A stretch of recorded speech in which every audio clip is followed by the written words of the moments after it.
You're listening to Deliberate Living, a podcast that inspires, empowers, and encourages listeners to live life more authentically. My name is Holly Priestley, and I'm a full-time nomad who has been living in my 1997 Ford van with my dog, exploring the United States, learning how to live with more authenticity. I explore different ways people choose to ditch the prescribed life we've all been sold and live on their terms, finding freedom and happiness however they choose. Hello, and welcome to another episode of the Deliberate Living Podcast. I am your host, Holly Priestley, and I haven't done a listener Q&A in a while, but over the weekend I did kind of an AMA and Ask Me Anything on my Instagram stories, and I got a lot of really good questions on that, and some of them I really just wanted to elaborate more on than I was able to in a simple story reply. So I'm going to take those and make an episode out of it. And so if you're not following me on Instagram already, what are you doing? Why aren't you following me over there? You should come over there, and then you can see more of what's going on and be a part of my listener Q&A next time around. So before I get too deep into the questions and, essentially the topic for this podcast episode, I would like to thank everybody who is here listening, watching, reading, whatever. As usual, you guys are the reason that I make this show. I don't have any sponsors. You won't have any annoying ad breaks, although that might change in the future. We will see. But you guys are why I make the show. And so, anytime I can hear from you guys always makes me a happier person. It'll make the show better if I know what you like and what you don't like. If you like Deliberate Living and you want to see it keep going, there are a few ways that you can help contribute to the success of the show. One of those ways is by subscribing, listening, liking, giving it 5 stars or a thumbs up, whatever it is on the platform that you're consuming it on, or sharing it with a friend if there's a specific episode that you think one of your friends needs to listen to, or just the show in general. That would be awesome. It also does cost money and time to produce the episodes every single week, and if you want to help offset some of those costs, I have a Venmo and a PayPal, which are always linked in the description, in the show notes. They're also easy to find on any of my social profiles as well. And I also have a Patreon if you want even more behind the scenes. That's very behind the scenes and doesn't get shared anywhere else. I share a lot of my little miniature art creations over there. And I'm open to sharing other things as well, depending on what y'all want to see. Some of the tiers that I have do come with snail mail that my patrons, my supporters get from me every month. So those are all the ways that you can help support the show. Without further ado, let's get into these questions. Question number 1. What do you usually eat for breakfast? And honestly, I am pretty simple when it comes to breakfast, especially if I'm really just worried about cooking for me. I do love to cook. I love to, chop a bunch of vegetables and throw them in my cast iron and add a bunch of seasonings and make everything really delicious. But I'm more motivated to do that kind of meal and go to that kind of effort. Like if I have friends around and I get to share my meal with somebody. For me, just me, I like to keep it pretty simple most of the time. And if I'm not, going to a production to make a cooked breakfast, I will often just do a PB&J tortilla. Yeah, a tortilla. I don't really keep bread in the van because I don't eat it often enough or fast enough, and it'll go bad before I get a chance to enjoy it. Tortillas seem to last longer overall, and they take up less space in the van. And if you're curious, I prefer creamy over crunchy, and I usually go for preserves rather than jelly. Second question is, how old is Lisa? And Lisa, also known as the best co-pilot in the whole entire world, is just over 13 years old. Her honorary birthday is the 4th of July. I've had her since she was just a few weeks old, and I picked her up in August. 13 years ago? 14 years ago. 14 years ago. And we were both infants at the time. We've gone through a ton together, and I really couldn't imagine doing this whole lifestyle with anybody else. Third question is, how is it exploring somewhere brand new? And so this is one of those things that you'll know a little bit more about if you do follow me on Instagram. But as of about a week ago, I started exploring areas of the United States that are completely brand new to me, highways I've never driven on before, and stuff that is like new towns, new everything, which I haven't really done in a while. So exploring somewhere brand new has been mostly fun and a little overwhelming. Ask me again in a few weeks after I've been exploring new places again for a few weeks. But the first year that I was in the van, I did a lot more exploring of new states and cities, and just spaces in general. And then last year, for the last like year and a half, because of the pandemic and everything else, I was exploring more deeply the places that I was already familiar with. And so it feels good to be in new spaces again overall. Currently, I'm exploring parts of California, and they're a little bit more crowded than what I'm used to, and so that can be a bit more stressful for my introverted nature. And as with most of California, everything seems to be more expensive than I'm used to, and so those two things can be a little bit stressful. Overall, I've been lucky enough to find beautiful spots that I can hang out when I'm alone, and I've met up with some other vanners who know the area a little bit better than I do, who have been here before. I've never even been here before, and they can show me around, and so that has eased some of the pressure. There's definitely something to be said for exploring more deeply the places that you're familiar with, or acting as a tourist in your own town, and yeah, just getting really familiar with the places that you already know really well. But then there's also an equal amount of value that comes from putting yourself in new situations as well. And so I would recommend that you do both as often as you can. The next question is asking whether or not I use sustainable toilet paper. And of course, vanners, we talk about poop a lot. We talk about the bathroom a lot. So this question did not really surprise me too much, but I haven't answered it before. I've talked a lot about my bathroom situation on the podcast, but not my toilet paper specifically. So I do try to use sustainable toilet paper and toilet paper that breaks down a little bit more easily. The second option can be found in Walmarts in parts of the country where RVing and camping is a little bit more popular. So like Lake Havasu Walmart is like a city in and of itself, but they have a huge camping section, and some of these places have more compostable toilet paper than others, which is kind of surprising, but that's what a lot of the like septic systems in those rigs need. But then you can also find it at like camping supply stores like Camping World or something like that, but it can be kind of hard to come by otherwise. And so for me, most of the time, I just use the best I can find at whatever store I'm at when I need it. And some of these small towns just don't have a lot of options. So I just do the best I can with what I have. Your specific situation may differ depending on like your toilet setup, like your composting toilet or cassette toilet or whatever it is that you're using may have specifications around which paper to use for that system specifically. So, check your instruction manual or whatever to get all of those details. The next question is, have you driven through Mexico? If so, is it safe, and what should I know? And so I'm just going to start this off with, I have not driven through Mexico yet, although I would like to. I've done a fair amount of research and would love to get down there, but it just hasn't aligned with like all of my different schedules yet. I haven't been able to make it happen. Mexico kind of gets a bad rap for being really dangerous, but statistically speaking, Mexico is not any more dangerous than the United States. Like per capita, the crime rates are exactly the same. And just like the United States, there are areas in Mexico that are traditionally more safe or more dangerous than others. And just like in the United States, there are areas that I personally would only go with like a group rather than alone. In general, I would absolutely recommend going down to Mexico with a group, particularly if you don't speak Spanish well.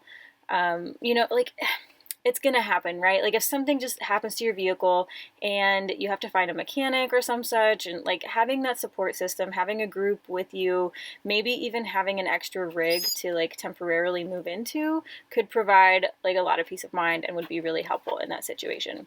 That said, I know a lot of people, a lot of vanners who have gone to Mexico alone and not had any issues. Your mileage may vary. If you are planning on visiting Mexico, do your research. Figure out what the border crossing is like, headed in both directions, because it's different coming back into the States than it is going into Mexico. Be prepared for things, especially at the border crossing, to not go as planned. Be prepared for it to take forever. Be prepared to be really frustrated with the process. It might be really easy. You might just drive up, be like, hi, my name is, here's my passport, they might let you in, no problem. Or like they might search your vehicle. It happens, and there's almost no rhyme or reason to it. So you just need to be prepared for the most frustrating, the most time-consuming, the most annoying possible result, and hopefully it doesn't happen. Research where you want to go in Mexico and see if there are any other rubber tramps who are in the area, going to be in the area, and see if y'all can like meet up, do a little caravan, maybe some of the way, maybe all the way, who knows. Overall, enjoy yourself, learn a new language, respect and support the locals, and be aware of your surroundings like you would be in the United States. Don't decide not to go to Mexico. This is like a double or triple negative. Don't let fear stop you from going. It's just as dangerous as it is in the States. The next question I received was, do you have a dream vehicle? And this is a really fun question for me.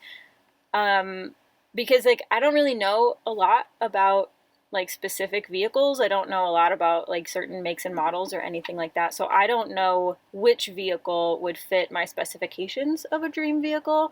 But maybe you guys do. Maybe my audience does. Maybe you guys listening, watching, or reading know what vehicle these specifications would actually be achieved by. So I'm going to lay out what a dream vehicle would look like for me. First thing is that it's indestructible and reliable.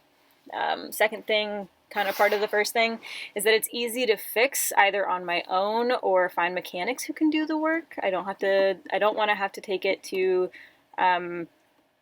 like a dealership. The third thing is that I want it to be either the size of my van or slightly smaller. I don't want anything bigger, and I do think that my van is maybe a little bit too big as it is.